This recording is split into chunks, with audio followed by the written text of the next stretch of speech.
Good morning friends. आज का हमारा टॉपिक है शिक्षण विधियों का वर्गीकरण, क्लासिफिकेशन ऑफ टीचिंग मेथड्स या शिक्षण व्यू रचनाएं, टाइप्स ऑफ टीचिंग स्ट्रेटजीज। बच्चों, जब हम साइंस में, चाहे मैथमेटिक्स हो, बायोलॉजिकल हो, फिजिकल साइंस हो, जब हम छात्रों को पढ़ाते हैं तो हमारे पढ़ाने से पहले टीचर के माइंड के अंदर, टीचर को पढ़ाने से पहले कुछ रणनीति बनाता है। हम बच्चों को किस प्रकार से ज्ञान को ट्रांसफ़र करें। इसके लिए जो टीचिंग मेथड होते हैं वो दो प्रकार के होते हैं। पहला मेथड होता है ऑटोक्रेटिक या प्रभुत्ववादी शिक्षण नीतियाँ या विधियाँ, और दूसरा होता है डेमोक्रेटिक टीचिंग मेथड्स या स्ट्रेटजी, प्रजातांत्रिक शिक्षण विवेचनाएँ या विधियाँ। बच्चों, पहले हम स्टडी करते हैं। पहले हम पढ़ेंगे प्रभुत्ववादी शिक्षण नीतियाँ या विधियाँ। बच्चों, ये शिक्षण की परंपरागत और प्रचलित विधियाँ हैं। ये टीचर प्रधान होती हैं। इसके अंदर टीचर का रोल प्रमुख होता है। टीचर का जो स्थान होता है वो प्रमुख होता है, जबकि जो छात्रों का स्थान होता है वो गौड़ या सेकेंडरी होता है। इसमें एक तरीके से टीचर एक्टिव होता है, सक्रिय रहता है, विद्यार्थी निष्क्रिय होकर या पैसिव मोड रहकर ही ज्ञान को प्राप्त करते हैं। इस प्रविधि के अंदर जो पाठ्य वस्तु होती है या शिक्षण विधियाँ होती हैं, उनका जो निर्धारण होता है वो टीचर अपने द्वारा अपने ढंग से करता है। कहने का मतलब यह है, जो टीचर बच्चों को ज्ञान दे रहा है, जो बच्चों को समझा रहा है, वो अपने ढंग से, अपने तरीके से छात्र के मस्तिष्क के अंदर अपने ढंग से, अपने तरीके से छात्र के मस्तिष्क के अंदर ज्ञान को ज़बरदस्ती करके उसको ठूंस रहा है। इसमें छात्रों की रुचियों का, क्षमताओं का, आवश्यकताओं का कोई भी महत्व नहीं होता। छात्र इस विधि के अंदर स्वतंत्र रूप से पार्टिसिपेट या सक्रिय नहीं रहते। इस नीति का जो संबंध होता है सिर्फ ज्ञानात्मक पक्ष के जो उद्देश्य होते हैं उनको प्राप्त करना होता है, अर्थात इसमें ज्ञानात्मक उद्देश्य की प्राप्ति होती है। इस नीति द्वारा इस विधि में अंतःक्रियाओं का कोई स्थान नहीं होता। अंतःक्रिया जिसमें टीचर भी बात करता है और छात्र भी आपस में टीचर से अपने प्रश्न को लेकर, अपने समस्या को लेकर टीचर से बात करते हैं, उसको हम अंतःक्रिया कहते हैं। प्रभुत्ववादी शिक्षण विधियों में अंतःक्रियाओं का कोई स्थान नहीं होता। और एक तरीके से ये जो विधि होती है, इसका जो मुख्य केंद्र बिंदु होता है, ज्ञान का स्थानांतरण करना होता है।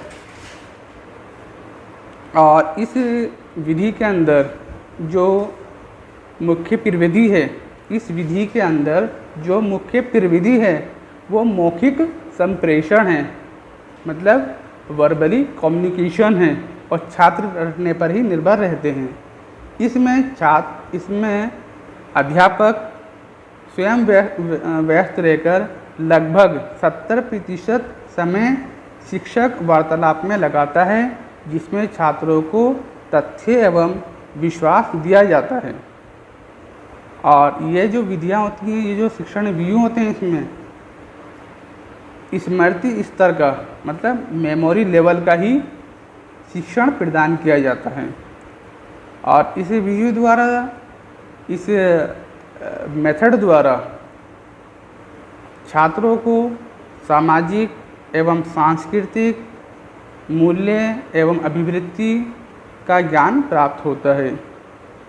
बच्चों, अब मैं आपको कुछ प्रमुख प्रभुत्ववादी शिक्षण विधियों के बारे में बताता हूँ। वो कौन कौन सी विधियाँ हैं जो प्रभुत्ववादी व्यू रचनाओं में आती हैं। नंबर 1, लेक्चर मेथड या व्याख्यान विधि।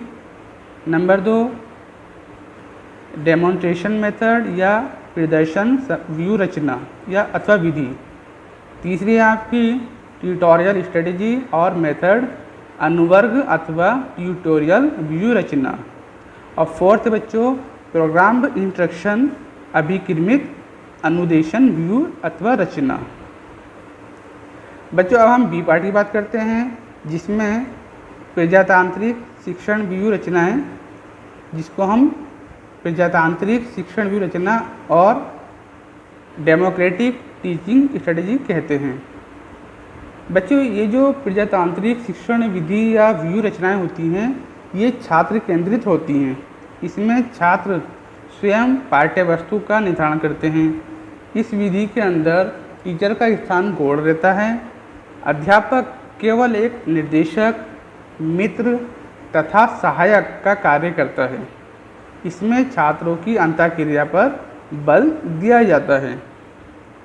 छात्रों की व्यक्तिगत विभिन्नताओं को ध्यान में रखकर शिक्षण नीतियों अथवा विधियों का चयन किया जाता है।